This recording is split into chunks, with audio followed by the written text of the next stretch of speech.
and welcome to the second lecture of our KTG and thermodynamics discussion. पिछले class में हम लोग Boyle's law पढ़ लिए थे. आज हम लोग हीट के बारे में चर्चा करेंगे.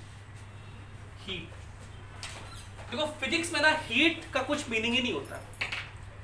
हीट वर्ड का कोई मतलब नहीं होता. जब भी हम लोग हीट बोलते हैं आम भाषा में तो समझना है कि हीट या तो दिया जा रहा है या तो लिया जा रहा है. तो हीट का मतलब होगा, क्यू से लिखेंगे, हीट नहीं, हीट का मतलब होगा या तो हीट सप्लाइड है या तो हीट एक्सट्रैक्टेड है. हीट एक्सट्रैक्टेड या हीट सप्लाइड. मतलब किसी बॉडी को हीट दिए तो हीट सप्लाइड और हीट निकाले उससे तो हीट एक्सट्रैक्टेड. ठीक है. जब भी हम बॉडी बोले, सिस्टम बोले, ये सब बोले ना, तो आप क्या इमेजिन कीजिएगा कि इस तरह से एक तो सिलेंडर है और इसमें गैस होगा. गैस मॉलिक्यूल्स तो रैंडम मोशन में होते हैं और बहुत दूर दूर होते हैं. पूरा कंटेनर को ऑक्युपाई कर लेंगे और खुला छोड़ देंगे तो बाहर भी निकल जाएंगे. इसलिए उसके ऊपर एक ढक्कन बंद कर दो. तो इस ढक्कन को हम लोग पिस्टन कहते हैं. क्या बोलते हैं? और इसको बोलते हैं सिलेंडर. और इसको हम लोग बोलते हैं पिस्टन सिलेंडर सिस्टम. तो जब भी हम सिस्टम कहें तो आप यही समझिएगा, यही इमेजिन कीजिएगा. एक तो सिलेंडर, उसके ऊपर पिस्टन है. अच्छा, सिस्टम पिस्टन सिलेंडर क्या होता है? अगर सही में आप देखें, आप लोग देखो, पिचकारी देखो, वो ऐसे खींच करके होली में निकालते थे, वही पिस्टन है. और वो जो बैरल होता था वो क्या है? सिलेंडर. पिस्टन ऐसे दबाते थे, याद है? अच्छा, उसमें हम लोग एक एक्सपेरिमेंट करते थे कि उसका मतलब उसमें खाली है और उसका ना मुंह बंद कर दो और उसके बाद उसको दबाने की कोशिश करो. तो कुछ देर तक वो दबता था, थोड़ा देर तक, जब तक वो गैस प्रेशराइज हो सकता है. उसके बाद और दबाते थे तो बहुत कष्ट होता था. मतलब दबा तो सकते हैं, ठीक है, हो सकता है वो फट भी जाए. यही चीज है ना. हाँ, बीच से हो सकता है, टूट से. हाँ, लंबा सा तुम्हारा टूटा है ना. वो आर्यन एकदम प्रो है इसमें. ठीक है. तो हीट का मतलब आप क्या समझेंगे? हीट सप्लाइड या हीट एक्सट्रैक्टेड. थर्मोडायनेमिक्स में हीट का फॉर्मूला है, और हीट का फॉर्मूला हम लोग के लिए है NC डेल्टा T. क्या फॉर्मूला है? तो आज हम लोग इसी फॉर्मूले के ऊपर चर्चा करेंगे. एक्चुअली अब आप पूछ सकते हैं कि सर आपको अचानक से हीट पढ़ाने का मन काहे कर गया? हम लोग तो गैस लॉ पढ़ रहे थे, बॉयल्स लॉ पढ़े थे, आइसोथर्मल प्रोसेस पढ़े थे, तो आपको हीट पढ़ाने का क्या मतलब आ गया? एक्चुअली हम लोग एक मिशन पे चले हैं और उस मिशन का नाम है finding heat for isothermal process. For अभी जो हम लोग प्रोसेस पढ़े बॉयल्स लॉ पिछले लेक्चर में, वो आइसोथर्मल प्रोसेस में हीट कितना होता है, इसी मिशन पे हम लोग चले हैं. ठीक है. और ये मिशन बहुत कठिन है. मतलब इतना आसान नहीं कि तुरंत हम लोग अपने जवाब पे पहुंच पाएंगे. इसके लिए हम लोग को बहुत शोध करना पड़ेगा. ठीक है, बहुत रिसर्च करना पड़ेगा. उसी रिसर्च पे चले. तो हम लोग को ये पता चला कि हीट का फॉर्मूला क्या होता है? NC delta T. अब इसमें सब के बारे में जानते हैं. पहले एक तो N के बारे में. N को हम लोग क्या कहते हैं? मोल्स. ठीक है. मोल्स निकालने का 3 फॉर्मूला होता है. ये आप लोग मोल कॉन्सेप्ट में पढ़े होंगे. पढ़े हैं तो बढ़िया बढ़िया, नहीं पढ़े तो कोई बात नहीं, हम पढ़ा रहे हैं अभी. मोल्स निकालने का पहला फॉर्मूला होता है given mass in gram by molar mass. By molar mass. एक बात और, केमिस्ट्री और फिजिक्स में ना थोड़ा सा फर्क होता है. केमिस्ट्री और फिजिक्स में क्या फर्क है, उस फर्क को समझिएगा. केमिस्ट्री वाले लोग कई बार कैजुअल लैंग्वेज का इस्तेमाल करते हैं, फिजिक्स वाले लोग एकदम एग्जैक्ट वर्ड्स का इस्तेमाल करते हैं. ये फर्क है, फर्क ध्यान में रखना. जैसे क्या हम बता रहे हैं फर्क? जैसे केमिस्ट्री में ना मास को लोग मास भी बोलेंगे, वेट भी बोलेंगे, सब सेम ही होता है केमिस्ट्री में. फिजिक्स में ऐसा नहीं है. फिजिक्स में मास और वेट अलग अलग होता है. हम लोग पढ़े हैं, इतना लॉज ऑफ मोशन पढ़े हैं. अगर बोले कि 2 kg का ब्लॉक है तो उसका मास 2 kg है, उसका वेट कितना? 20 न्यूटन. मास और वेट अलग अलग है. लेकिन केमिस्ट्री वाले लोग सब बोलेंगे देखो ये गैस लिए 50 ग्राम वेट का, बोलता है ना कि बुक्स में भी लिखा रहेगा. हम ये नहीं बोल रहे खाली केमिस्ट्री वाले मास्टर साहब लोग ऐसा बोलते हैं.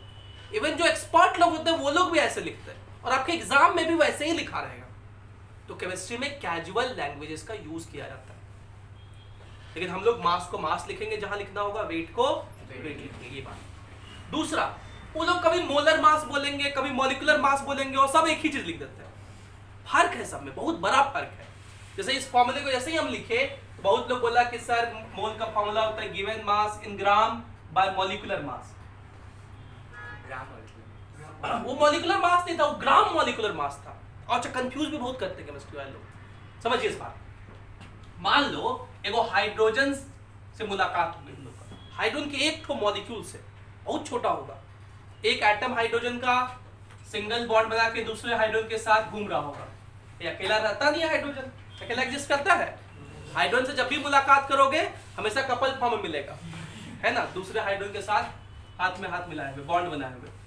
ठीक, अब ये एक तो जो हाइड्रोजन का मॉलिक्यूल है, इसको हम लोग क्या पढ़ेंगे, हाइड्रोजन मॉलिक्यूल। इसका जो मास होगा उसको मॉलिक्यूलर मास कहेंगे। अब बेचारा इत्तू सा हाइड्रोजन का मास कितना हो सकता है, बहुत छोटा। इसका मास कितना होता है, 2 AMU, एटॉमिक मास यूनिट। इसको हम लोग मॉलिक्यूलर मास कहते हैं। इसको क्या बोलते हैं, मॉलिक्यूल का मास। लेकिन ऐसा बहुत सारा मॉलिक्यूल ले लो, कितना, 1 मोल के बराबर। 1 मोल कितना होता है, जैसे भाई 1 दर्जन में 12 होता है, ग्रॉस में 20 होता है। तो दर्जन लेने कहेंगे तो 12 वो ले लीजिएगा, ग्रॉस लेने कहेंगे तो 20 ले लीजिएगा, टन कहेंगे तो 1000 ले लीजिएगा, क्विंटल कहेंगे तो 100 ले लीजिएगा, है ना। वैसे ही अगर हम लोग एवोगाद्रो नंबर के बराबर बहुत सारा हाइड्रोजन मॉलिक्यूल्स ले लें, ये कितना है, सो एवोगाद्रोज नंबर के बराबर Na जिसे लिखते हैं, वो कितना होगा, 6.022 × 10⁻23 ये नंबर है। इतना ले लें, तब इसका जो मास होगा उसको हम लोग मोलर मास कहेंगे। क्या कहेंगे, मोलर मास। और ये बहुत ज्यादा है। कितना है भाई, सोचिए तो 2 AMU था, एक मॉलिक्यूल का मास। अगर 4 मॉलिक्यूल ले लेते तो 8 AMU लिखते, मतलब 4 मल्टीप्लाई कर देते। इतना सारा मॉलिक्यूल ले लोगे तो क्या लिखोगे, 2 AMU × 6.022 × 10⁻। इतना मास होगा। एक AMU जो होता है ना, वो बहुत छोटा होता है, 1.67 × 10⁻23। सॉरी -23 नहीं, -24 होता है, -24। और ये 6.022 × 10⁻23, इतना ग्राम। ठीक है, इतना ग्राम होता है, 1 AMU इतना ग्राम होता है। अब जब देखो इसको मल्टीप्लाई करोगे तो सब पूरा कट के 1 हो जाता है, कट जाएगा। देखो 10⁻24, ये 10⁻23, 10⁻1 बचेगा, मतलब 1/10, और 6 × 16 1.6, तो 6 × 1.6 बचा 96, तो 9.6, और 7 भी तो है, तो मिलके वो कट जाता है पूरा। इनफैक्ट ये जो लिखा हुआ है ना, ये 1/Na ही लिखा हुआ है, इसलिए पूरा कट जाता है। तो क्या आया, 2 ग्राम। तो ये कौन सा मास है, मोलर मास। ये वाला मास याद रखना है, जो कि हमेशा ग्राम में होता है। तो केमिस्ट्री वाले लोग उससे क्या बोलते हैं, भाई दोनों तो सेम ही है, अलग अलग थोड़ी है। इसको मॉलिक्यूलर मास बोलो, इसको ग्राम मॉलिक्यूलर मास बोलो। मॉलिक्यूलर मास ग्राम में है ना। तो कुछ लोग क्या बोलते हैं, GMM, और ग्राम मॉलिक्यूलर मास बोलते हैं ना। लेकिन कैजुअलिटी से बचना है, इससे कंफ्यूजन होता है बहुत बार। आप लोग क्या करते हैं, कंफ्यूजन क्या है कि आप लोग ये नहीं बोलते ग्राम मॉलिक्यूलर मास, आप लोग पकड़ लेते हैं मॉलिक्यूलर मास, और वो गलत है। ठीक है, क्योंकि बहुत बार ऐसा फिजिक्स में खास करके ना, क्योंकि फिजिक्स में सिर्फ ये मोल से रिलेटेड नहीं बात पूछेगा। अब कहीं हो सकता है कोई फॉर्मूला हो ना, उसमें वेलोसिटी आ जाएगा, उसमें क्या आ जाएगा, और वहां आपको मोलर मास डालना होगा। अब वहां यूनिट का बहुत झंझट हो जाएगा। अब वेलोसिटी पूछेगा तो वेलोसिटी आप मीटर पर सेकंड में ही लिखोगे ना, वो तो ऐसा यूनिट में ही लिखोगे। मिलेगा RMS velocity, root mean square velocity, तो वेलोसिटी वगैरह आ जाएगा, काइनेटिक एनर्जी आ जाएगा, तो उसमें दिक्कत होता है, इसलिए ध्यान रखना यूनिट का। तो पहला फॉर्मूला मोल का क्या हो गया, given mass in gram by molar mass. दूसरा फॉर्मूला होता है मोल का, given volume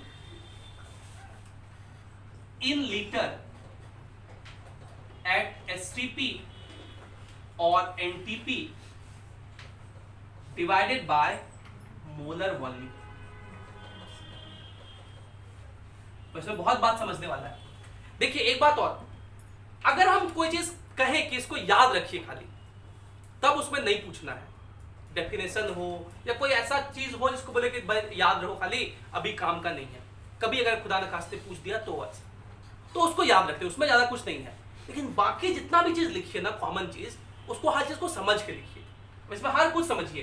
given volume in litre, इतना समझ में आ रहा है। एसटीपी क्या होता है, एनटीपी क्या होता है, दोनों सेम होता है क्या, दोनों अलग अलग होता है क्या, ये सब अपने माइंड में सोचना है, ठीक है। और उसको जब भी आप देखिए तो हमेशा आपके माइंड में जो ये बातें हम बता रहे हैं वो ध्यान में आना चाहिए। तो सबसे पहले बात करते हैं एसटीपी का। एसटीपी और एनटीपी सेम नहीं होता है, अभी बता दूं। एसटीपी और एनटीपी सेम नहीं होता है। एसटीपी कहते हैं हम लोग स्टैंडर्ड टेम्परेचर एंड प्रेशर को, और एनटीपी कहते हैं नॉर्मल टेम्परेचर एंड प्रेशर, ठीक है। दोनों में समानता यह है कि दोनों में प्रेशर एक एटीएम लेते हैं, एनटीपी में भी और एसटीपी में भी। लेकिन एसटीपी में टेम्परेचर जो होता है वो 273 केल्विन लिखते हैं, और एनटीपी में टेम्परेचर जो होता है वो रूम टेम्परेचर होता है। तो अलग अलग है कि नहीं है। लेकिन फिर से बात करें, केमिस्ट्री वाले लोग कैजुअल बोल देते हैं। कैजुअलिटी इसलिए हुआ कि कई बार रूम टेम्परेचर नहीं दिया होता है। Room temperature, so if room temperature is not given, if room temperature is not given, then treat STP as NTP।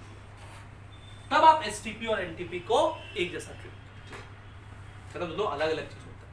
लेकिन कैजुअलिटी में सब लोग STP NTP बुक वाले लोग भी लिख देते हैं सेम ही, ठीक। लेकिन ये बात ध्यान में रखें, STP NTP फर्क समझ गए। अब एक टर्म है मोलर वॉल्यूम। एक टर्म क्या है, मोलर वॉल्यूम। अच्छा, मोलर का मतलब क्या होता है, एक मोल। मोलर मास मतलब mass of one mole, mass of one mole. और मोलर वॉल्यूम का मतलब वॉल्यूम ऑफ वन मोल। आप लोग भीमराव अंबेडकर का नाम सुने हैं, बाबा साहब भीमराव अंबेडकर। उनको हम लोग क्या बोलते हैं,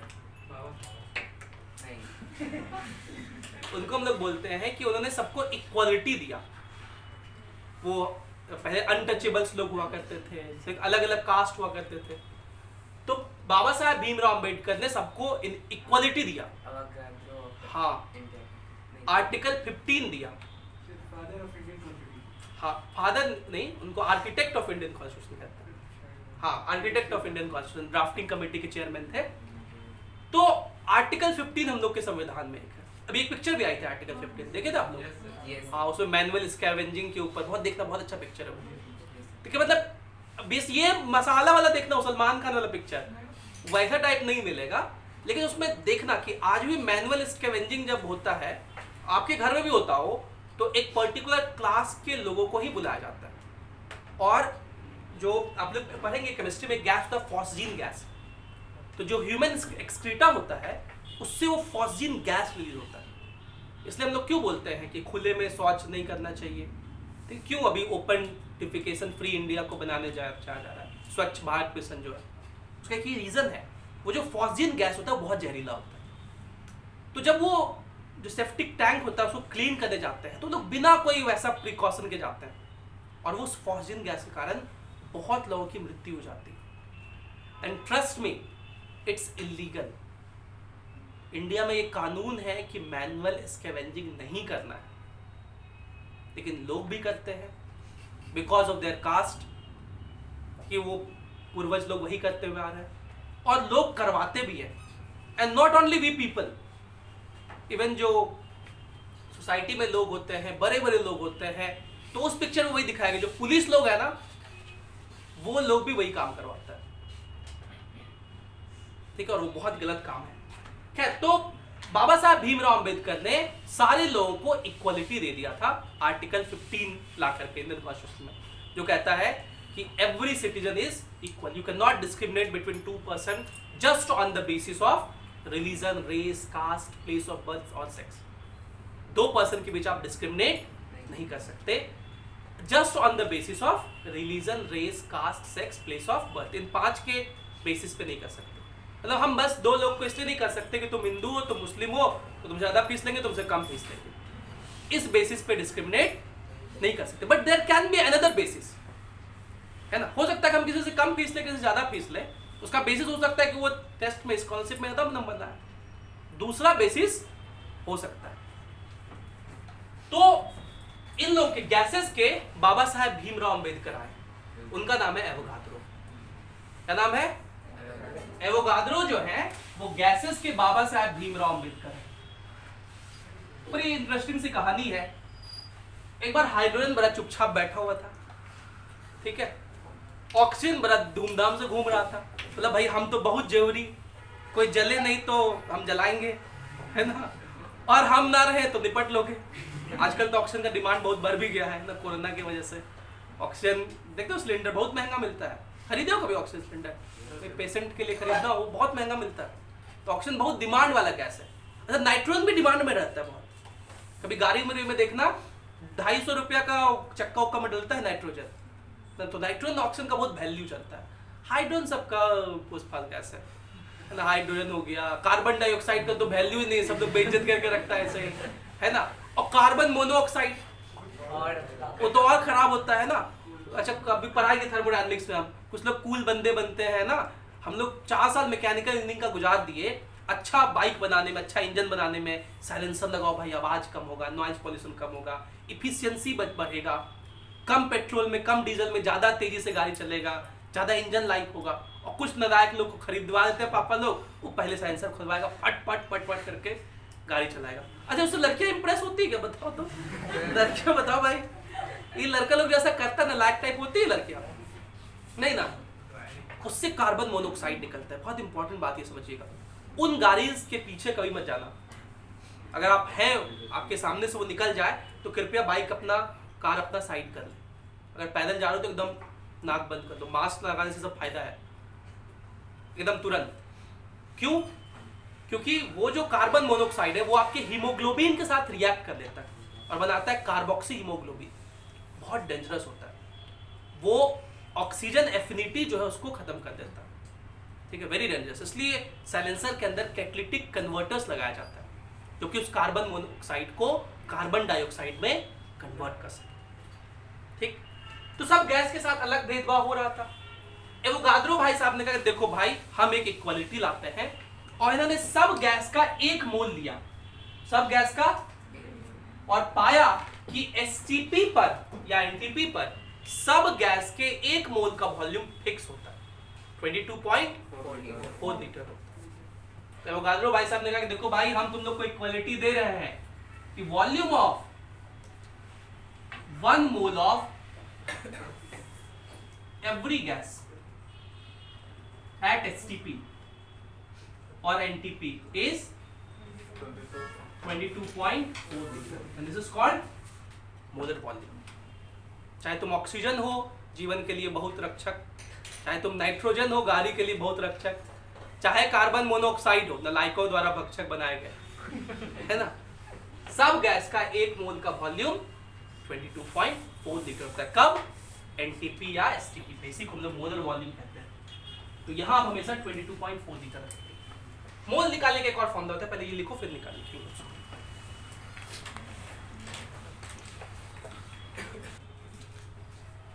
So what are we discussing? Kinetic theory of gases and thermodynamics. We discussed Boyle's law, the isothermal process, and today our agenda is to find the formula for heat in this process. Heat का formula क्या होता है, इसी mission पे आज चले। We discussed the formula for heat is NC delta T. Formula for heat is NC delta T, and what is N? Mole. Then we discussed the 2 formulas to find. 2 फॉर्मूले हम लोग डिस्कस किए। पहला given mass by molar mass, given mass in gram by molar mass. तो उस पर जैसे example हम बता रहे हैं, ये जो NaCl का एग्जांपल बता रहे हैं। अगर कल को कहे कि 96 ग्राम ऑफ मीथेन, मीथेन का फॉर्मूला CH4, तो ये हो गया गिवन मास, और इसका मोलर मास निकालने आप लोग को आता होगा। कार्बन का 12 होता है, हाइड्रोजन H का 1 होता है, तो 4 है ना, तो 4 हो जाएगा, तो ये हो जाएगा 16 ग्राम पर मोल, मोलर मास ग्राम पर मोल में। तो इसका मोल कितना लिखोगे, गिवन मास 96 बाय 16। इस तरह से मोल निकालेंगे। सेकंड फॉर्मूला हम लोग क्या डिस्कस किए, गिवन वॉल्यूम एट एसटीपी और NTP in litre divided by molar volume. कैसे कहेगा कि 44.8 litre of oxygen at STP, ठीक है। देखिए गिवन वॉल्यूम दिया हुआ है, तो मोल क्या लिखेंगे, given volume in litre by 22.4 litre, मतलब 2। कितना मोल लिए, 2। मोल निकालने के 2 फॉर्मूले पड़े। तीसरा फॉर्मूला मोल निकालने का है, तीसरा फॉर्मूला नंबर ऑफ एटम्स या मॉलिक्यूल्स या पार्टिकल्स, ये लिखिए, इसको हम लोग कैपिटल एन से लिखेंगे, divided by Avogadro's number, N A क्या है, एवोगाद्रोस नंबर। ये तीसरा फॉर्मूला मोल निकालने का। जैसे अगर आपसे कल को कोई पूछे कि 3.011 एटम्स ऑफ हाइड्रोजन, तो कितने मोल्स होंगे, तो 3.011 डिवाइड 6.022 into 10 power 23, तो ये हो जाएगा 1/2 into 10 power -23, इतने मोल्स, ठीक है। शॉर्ट में कभी कभी हम लोग इस 6.022 को 6 भी ले लेते हैं, क्लियर। ये मोल्स निकालने के 3 फॉर्मूले हुए कि आपको याद रखना। लॉन्ग स्टोरी शॉर्ट, क्या पढ़ रहे हैं हम लोग, हीट निकालना सीख रहे हैं, और हीट का पहला चीज सीख लिए कि मोल्स कैसे निकालते हैं। Second delta T, delta T क्या है, change in temperature, change in temperature, change in temperature degree Celsius और केल्विन में सेम होता है। देखो अगर हम कहें 25 डिग्री सेल्सियस, तो केल्विन में क्या लिखोगे, 298 केल्विन, केल्विन में चेंज करने के लिए 273 ऐड कर देते हैं। अगर मान लीजिए 25 डिग्री सेल्सियस से 1 डिग्री सेल्सियस टेम्परेचर बढ़ा दिया, तो कितना हो जाएगा, 26 डिग्री सेल्सियस। इसको केल्विन में क्या लिखोगे, 299 केल्विन, तो कितना केल्विन बढ़ा, देखो, तो change of temperature in 1 degree Celsius is same as 1 kelvin, मतलब टेम्परेचर 1 डिग्री सेल्सियस से बढ़ाओ या 1 केल्विन से बराबर होता है, 2 डिग्री सेल्सियस से बढ़ाओ या 2 केल्विन से बात बराबर होता है। ये बात ध्यान रखना। आई एम नॉट सेइंग कि 1 degree Celsius is equals to 1 kelvin, no, change of temperature change of 1 degree Celsius is equal to temperature change of 1 kelvin, ठीक। अच्छा, ये पट्टा सी क्या है, तो सी का नाम है molar heat capacity, molar heat capacity, molar heat capacity को सी से लिखता है।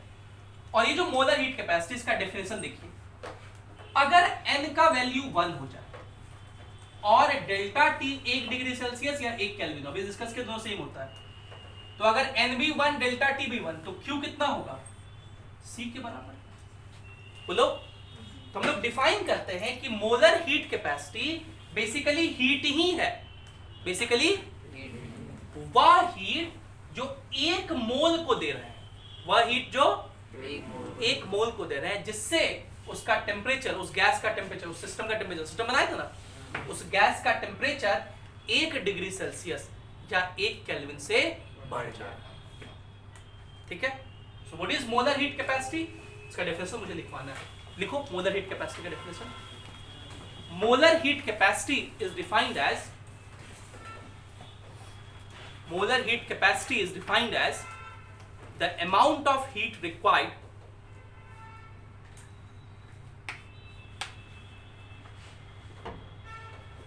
molar heat capacity is defined as the amount of heat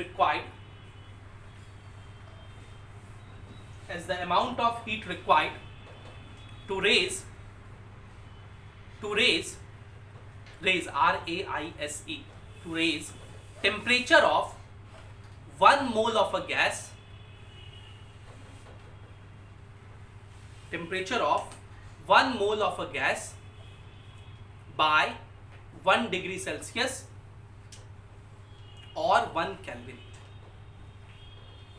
by 1 degree Celsius और 1 Kelvin। अब देखो इसमें भी एक बात जान लो, मोलर हीट कैपेसिटी क्या है? हीट ही है, ठीक। मोलर हीट कैपेसिटी हीट ही है, जो कि 1 मोल सब्सटेंस का 1 डिग्री सेल्सियस टेम्परेचर बढ़ाने के लिए जरूरत होता है।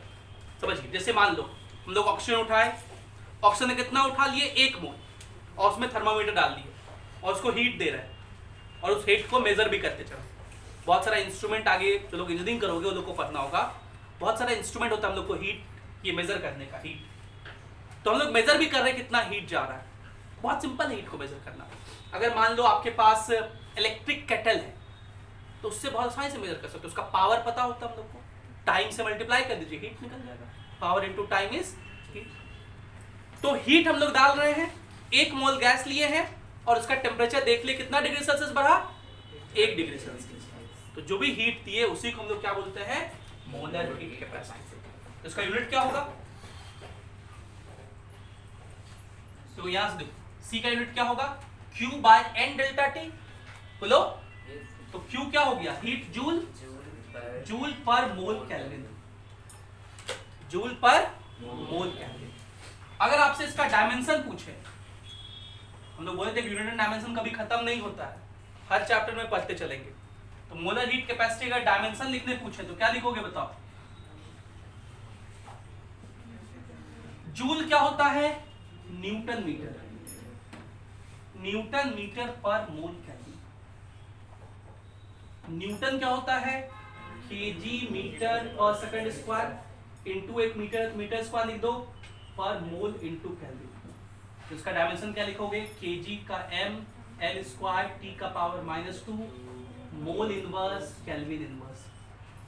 देखो अब ऐसा डायमेंशंस लिखने आ गया जिसमें कि 3 से ज्यादा क्वांटिटीज। केल्विन को कैसे लिखता है? T से टाइम को लिखता है। तीन ही का खाली चेंज होता है, मास को m से, लेंथ को l से, टाइम को t से लिखता है। यूनिट और इसका डायमेंशन अलग अलग है। मास का यूनिट होता है kg, डायमेंशन होता है m, लेंथ का यूनिट होता है मीटर, डायमेंशन होता है l, टाइम का यूनिट होता है सेकंड, डायमेंशन होता है t। बाकी सबका यूनिट और डायमेंशन सेम ही है। मोल से ही यूनिट को लिखते हैं, मोल से ही डायमेंशन को लिखता है। केल्विन से ही यूनिट को लिखता है, केल्विन से ही डायमेंशन को लिखता है। एम्पियर से ही यूनिट को लिखता है, एम्पियर से ही डायमेंशन को लिखता है। ये समझ गए? तो अगली क्लास में हम लोग चर्चा यही शुरू करेंगे, मोलर हीट कैपेसिटी के बारे में बहुत डिटेल में चर्चा करेंगे कि आखिर वो क्या होता है, कितने तरह का होता है, कैसे निकालते हैं उनके बारे में। एक बात मुझे और बताई थी, यहाँ पे मोलर हीट कैपेसिटी हम लोग टेम्परेचर कितना चेंज करते हैं? 1 डिग्री सेल्सियस। तो साइंटिफिकली ये भी देखा गया कि 1 डिग्री सेल्सियस कहां से कहां इंक्रीज किया जाए, कहां से, और वो हम लोग पाए कि जब 14.5 डिग्री सेल्सियस से 15.5 डिग्री सेल्सियस इंक्रीज करते हैं तब सबसे एक्यूरेट रिजल्ट आता है।